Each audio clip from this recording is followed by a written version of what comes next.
اور کس رفتار سے جو ہے وہ ہیلی کاپٹر کریش ہوا. 30 سیکنڈ بعد اگلے ہیلی کاپٹر کے پائلٹ نے پیچھے دیکھا اور آبزرو کیا کہ صدر کا ہیلی کاپٹر جو ہے ہمارے پیچھے نہیں آ رہا. بسم اللہ الرحمن الرحیم. السلام علیکم جی، میں اسد قریشی اور آپ دیکھ رہے ہیں باپ بیٹا. آج کا پروگرام بہت اپنی نوعیت کا ایک خصوصی پروگرام ہے، کیونکہ آج کے پروگرام میں آپ کو جو انفارمیشن ہم پرووائڈ کریں گے کس طرح سے صدر ایران، رئیس ایران ابراہیم رئیسی جو کہ شہید ہو چکے ہیں، اور ایک ہیلی کاپٹر حادثے کے اندر وہ شہادت ان کو نصیب ہوئی، اور ان کے تمام رفقا جس میں وزیر خارجہ ایران اور ان کے ایک صوبے کے گورنر سمیت پائلٹس اور ان کا سیکیورٹی عملے میں سے کچھ افراد جو ہیں وہ ان کے جو سیکیورٹی عملے کے ہیڈ تھے وہ شہید ہو گئے، اور ان کو اللہ پاک نے شہادت کا رتبہ عطا کیا. لیکن بدقسمتی اس بات کی ہے کہ پورے دنیا کے اندر جہاں پر سوگ منایا جا رہا ہے، جہاں پر ان کے حوالے سے اچھی باتیں اور اچھے اقدامات کے حوالے سے ان کو خراج تحسین پیش کیا جا رہا ہے، وہیں پر امریکہ اور اسرائیل کی قیادتیں جو ہے وہ ابراہیم رئیسی کو فضائی کے القابات ان کو دیے جاتے ہیں، اور کہا جاتا ہے کہ بہت اچھا ہوا کہ ابراہیم رئیسی خدا نخواستہ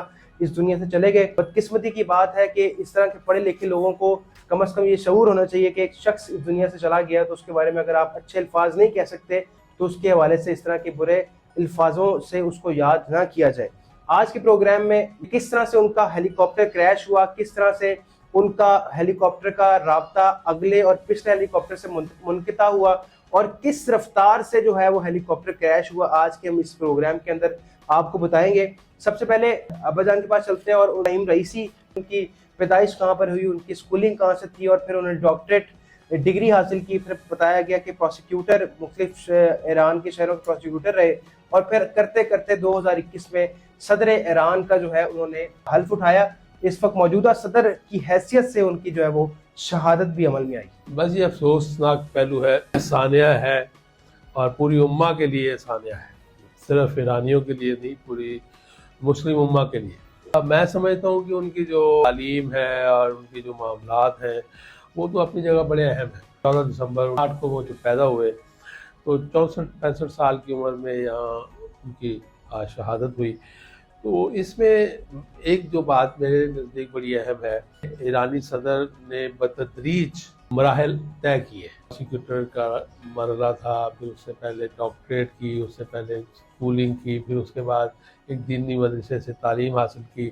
یعنی یہ جو مراحل ہیں یہ بڑے اہمیت کے حامل ہیں کہ ایسا فرد جو صدر ایران بنا جس نے کہ پورے للکارا امریکہ کو اور اسرائیل کو، اس کے پیچھے ایک بیک گراؤنڈ ہے، ایک ایمان کی قوت ہے، طاقت ہے، اور نیچے سے آنے کی ایک طاقت ہے. یہ بڑی اہم بات ہے. ہمارے یہاں جو بادشاہت ہے خاص طور پہ، اور عمومی طور پہ جو جمہوریت کہا جاتا ہے، اس میں تو الل ٹبل لوگ آتے ہیں اور آ کے منتخب ہوتے ہیں اور پرائم منسٹر بن جاتے ہیں، پریزیڈنٹ بن جاتے ہیں. لیکن یہ جو طاقت ہے اس طاقت سے وہ محروم ہوتے ہیں. نیچے سے اوپر تک آنے میں جو مراحل طے کیے، جو تعلیم کے مراحل طے کیے، جو وزیر خارجہ کی حیثیت سے ان کی تربیت ہوئی، یہ بڑی اہمیت کی حامل ہے. اسی وجہ سے آج ایران میں جو 3 دن سے سوگ ہے، 4 دن ہو گئے ان کا مسلسل دیدار کرنے کے لیے لوگ آ رہے ہیں، اور وہ قافلہ چل رہا ہے ان کا، اور ان کی میتیں دکھائی جا رہی ہیں، دیکھی جا رہی ہیں. تو یہ ایک نیشنل لیڈر کی ایک بات ہے. باقی جہاں تک امریکہ کا یا اسرائیل کے تبصروں کا معاملہ ہے وہ ہم علیحدہ بات کریں گے. دوسری بات، تعلیم کے ساتھ ساتھ وہاں ہم نے دیکھا کہ اس سے پہلے جو صدر تھے روحانی وہ بھی بڑی سادہ زندگی گزارتے تھے. اس سے پہلے جو صدر تھے احمدی نژاد وہ بھی بڑی سادہ زندگی گزارتے تھے، چھوٹے ایک فلیٹ میں رہتے تھے. یہ بھی ایک چھوٹی گلی میں ان کا گھر ہے، اور ان کی والدہ بھی ابھی ایک کمرے کے گھر میں رہ رہی ہیں. تو یہ بہت اہم بات ہے جو کہ لیڈرز کے لیے ان کو لیڈر بناتی ہے. تعلیم کے ساتھ ساتھ ان کا رہن سہن، ان کی سادگی، بود و باش ان کو لیڈر بناتا ہے، اور وہ عوام میں سے ہوتے ہیں. تو اس کو بھی ہمیں اپنانا چاہیے تاکہ ہم آگے مسلم امہ کے لیڈر بن سکیں. جنازہ آپ نے دیکھا، آپ نے بات کی جنازے کی، اس میں دنیا کے لوگ آئے، سربراہ مملکت آئے. اسماعیل ہانیہ جو حماس کے ہیں وہ وہاں تشریف لائے، جن کے ابھی پچھلے دنوں پوتا بھی شہید ہوا، بیٹے بھی شہید ہوئے، اور اس کے باوجود وہ اس جہاد میں شامل ہیں. تو یہ ایک بڑی ایک عقیدت کی بات ہے اور بڑی ایک رشتے کی بات ہے جو اسلام کے ساتھ جڑا ہوا رشتہ ہے.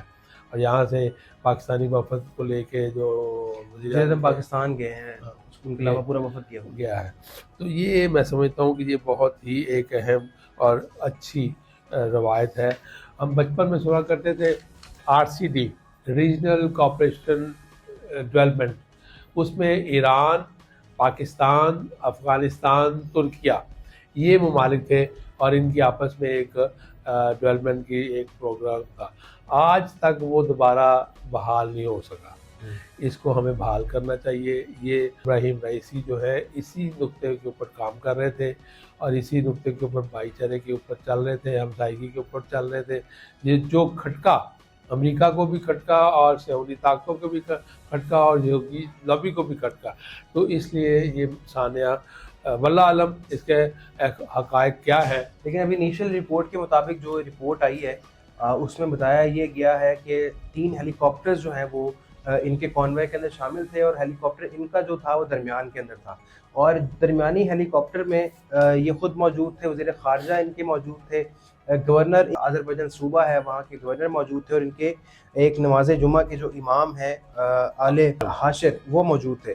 لیکن بدقسمتی یہ ہے کہ کچھ بتایا یہ جا رہا ہے ابھی تک ایرانی میڈیا اور ان کے ایجنسیز کی جانب سے کہ ہیلی کاپٹر لگ بھگ 1 بجے جو ہے آذربائیجان سے، جہاں پر ایک ڈیم کا افتتاح تھا، وہاں سے تبریز کے لیے روانہ ہوا اور کوئی 45 منٹ بعد یہ حادثہ پیش آیا. جبکہ بتایا یہ جاتا ہے کہ جو پہلا ہیلی کاپٹر تھا وہ آگے تھا اور ظاہری بات ہے ان کا ہیلی کاپٹر درمیان میں تھا اور ان سے پیچھے ایک ہیلی کاپٹر تھا. 3 ہیلی کاپٹرز کا کانوائے تھا اور ان کے ہیلی کاپٹر کا جو کیپٹن تھا، جو پائلٹ تھا، وہ سارے ہیلی کاپٹرز کے جو کانوائے ہے اس کو لیڈ کر رہا تھا. جب کچھ دیر بعد جب 30 منٹ کا فاصلہ انہوں نے طے کر لیا تو اس پائلٹ نے باقی 2 ہیلی کاپٹرز کو یہ کال دی کہ آگے آنے والے جو بادل ہے ان سے بچنے کے لیے اپنی پرواز کو تھوڑا سا اونچا لے جائیں، ہیلی کاپٹرز کی پرواز کو اوپر لے جائیں. جب انہوں نے کال دی تو اگلا جو ہیلی کاپٹر تھا اور پچھلے ہیلی کاپٹر میں اس کو فالو کرتے ہوئے اپنا جو پرواز ہے اس کو تھوڑا سا اوپر کی طرف لے گئے. اور جب اوپر کی طرف لے گئے، جب وہ بادل کراس کر لیا تو 30 سیکنڈ بعد اگلے ہیلی کاپٹر کے پائلٹ نے پیچھے دیکھا اور آبزرو کیا کہ صدر کا ہیلی کاپٹر جو ہے ہمارے پیچھے نہیں آ رہا. تب ان کے جو اسٹاف میں سے لوگوں نے پریشانی کا اظہار کیا تو انہوں نے اس ٹائم فیصلہ کیا کہ ہم فضا میں اپنے ہیلی کاپٹر کو موو کریں گے تاکہ ہم صدر کے ہیلی کاپٹر کو ڈھونڈ سکیں. اس موقع پر وہ اپنا ہیلی کاپٹر اس لیے نیچے نہیں اتار سکتے تھے کیونکہ نیچے بادل تھے اور ان کو بھی حادثہ پیش آ سکتا تھا. اس سے بچنے کے لیے انہوں نے اپنا صدر کے ہیلی کاپٹر کے جو ریڈیو آلات ہیں ان سے رابطہ کرنے کی کوشش کی، ان کے اندر موجود جو مسافرین تھے ان سے رابطہ کرنے کی کوشش کی، ان کے سیکیورٹی ہیڈ سے رابطہ کرنے کی کوشش کی.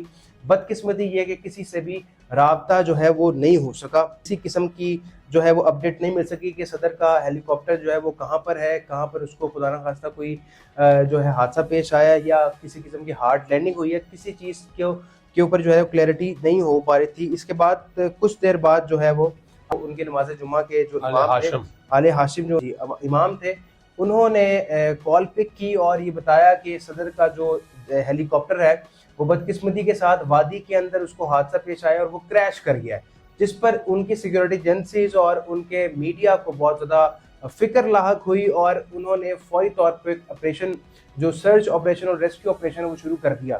لیکن بدقسمتی یہ کہ پھر بھی موسم کی وجہ سے اور موسم ٹھیک نہ ہونے کی وجہ سے ان کو کسی قسم کی جو ہے وہ مدد اس طرح سے نہیں مل پا رہی تھی ان کو ڈھونڈنے کے اندر، کیونکہ بہت زیادہ دھند تھی، برف بھی پڑ رہی تھی، بارش بھی ہو رہی تھی، تو بہت زیادہ مشکل تھا.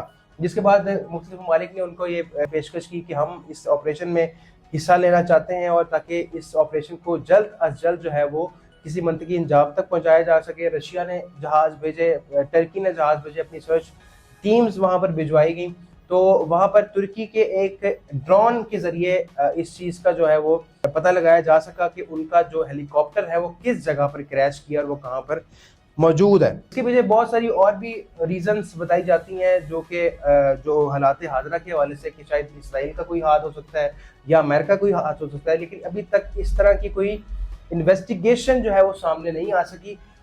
گو کہ آگے آنے والے جو مزید انویسٹیگیشن ہے اس کے اندر کوئی نہ کوئی اس طرح کا جو ہے وہ سامنے آئے کہ ان کا کوئی کردار ہے کہ نہیں، جبکہ ان کی طرف سے یہ بتایا گیا کہ ہمارا اس میں کوئی بھی کردار موجود نہیں ہے. لیکن یہ بدقسمتی ہے کہ امریکہ اور اسرائیل جو ہے وہ ابراہیم رئیسی کی شہادت پہ بہت جشن منا رہا ہے, اور مختلف ملکوں کی ایمبیسیز کے باہر, ایران کی ایمبیسیز کے باہر جو ہے یہ لوگ بہت زیادہ جشن منا رہے ہیں, اور وہاں پر جو ہے وہ ایک خوشی کا عالم دیکھنے میں نظر آ رہا ہے. اچھا, اس میں ایک بات جو بڑی اہم ہے, یہ ڈاکٹر ابراہیم رئیسی جو ہے وہ آئندہ متوقع سپریم لیڈر کے طور پہ کنسیڈر ہونے جا رہے تھے.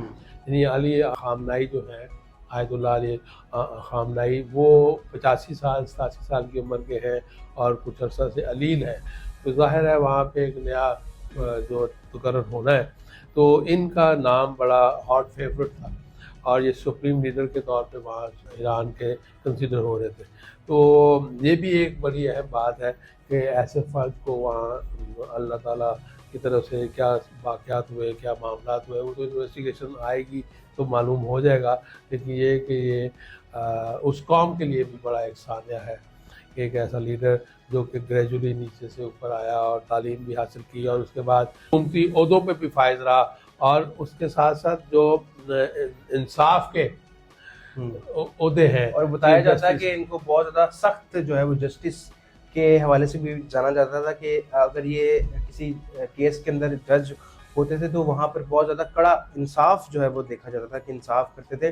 دوسرا, وزیر خارجہ کے حوالے سے بات کی جائے, حسین حمید جو کہ شہید ہو چکے ہیں, وہ بھی ڈاکٹر رئیسی کے ساتھ اسی ہیلی کاپٹر میں موجود تھے. میری بھی ان سے ملاقات ہوئی جب لاہور ہی آئے, اور بڑے ہی دبنگ اور بڑے بہادر آدمی تھے, اور بڑی پرسنالٹی تھی ان کی, بڑی ہائٹڈ پرسنالٹی تھی. میں جب ان سے مصافحہ کیا تو میں نے ان کو بتایا کہ میں آپ کا ٹویٹر جو ہے بڑا باقاعدگی سے دیکھتا ہوں, تو انہوں نے بہت خوشی کا اظہار کیا اور بہت شکر گزاری والے کلمات بھی کہے, اور کہیں سے بھی یہ نہیں لگا کہ یہ وہی ایران کا وزیر خارجہ جس نے اس وقت اسرائیل اور امریکہ کو جو ہے وہ ایک لگام ڈالی ہوئی ہے, اور وہاں پر ایک بالکل ایک جنٹل مین اور ایک بہت ہمبلنس کے ساتھ ملاقات ہوئی. اللہ تعالیٰ ان سب شہیدوں کو جو ہے وہ جوار رحمت میں جگہ عطا فرمائے, ان کے درجات بلند کرے, ان کو جنتوں کا مسافر کرے, ایرانی قوم اور پوری امت مسلمہ کو صبر دے. جس طرح سے ایک ابھرتا ہوا ایک ستارہ, ایک لیڈر, ایک مسلم امہ کا ایک چہرہ ہمارے سامنے دلیری اور بہادری کی شکل میں آ رہا تھا, بدقسمتی یہ کہ اس کا زندگی کا وقت پورا ہو گیا, اور یہی یقیناً ہم سب کے ساتھ بھی ہونا ہے. اور زندگی کتنی زیادہ سیکیور ہے آپ سب کے سامنے اس حادثے کے ذریعے آپ بھی سبق سیکھ سکتے ہیں کہ ہم لوگوں نے بہت ساری اپنی زندگیوں کے اندر پلانز بنائے ہوتے ہیں, لیکن اللہ کا پلان کوئی اور ہوتا ہے. کتنی خوشی آذربائیجان سے ایک ڈیم کا افتتاح کر کے اپنے ملک میں اس خوشی کو لے کر آ رہے تھے کہ ہم نے ایک افتتاح کیا اور ایک ہم نئی جانب جو ہے وہ روانہ ہونے لگے ہیں. لیکن بدقسمتی یہ ہے کہ اسی رستے کے درمیان میں ان کی موت جو ہے وہ لکھی ہوئی تھی. اللہ تعالیٰ بہت زیادہ صبر دے ایرانی قوم کو اور امت مسلمہ کو, اور ہم سب کو یہ اللہ تعالیٰ توفیق بھی دے کہ ہم ان کے اس مشن کو, جس میں امت مسلمہ کو ایک کرنے کا مشن جو تھا انہوں نے اپنے کندھوں پر جو ہے ڈالا تھا, اور اس طرح دیگر ممالک کے ساتھ, دیگر مسلم ممالک کے ساتھ جو ہے وہ سفر کرتے ہوئے ان کے ساتھ ملاقاتیں کر رہے تھے, اس مشن کو آگے لیے. اللہ تعالیٰ ہمیں بھی توفیق دے, پاکستان کو توفیق دے, پاکستان کے حکمرانوں کو توفیق دے کہ وہ اس بڑے مشن کو جو ہے نا آگے لے کر چل سکیں, تاکہ ہم ایک قوم, ایک امت بن کر ان بیرونی طاقتوں کا جو ہے وہ مقابلہ کر سکیں. اپنا بہت سارا خیال رکھیے گا. اگلے پروگرام میں ملاقات ہوگی. اللہ نگہبان. پاکستان زندہ باد.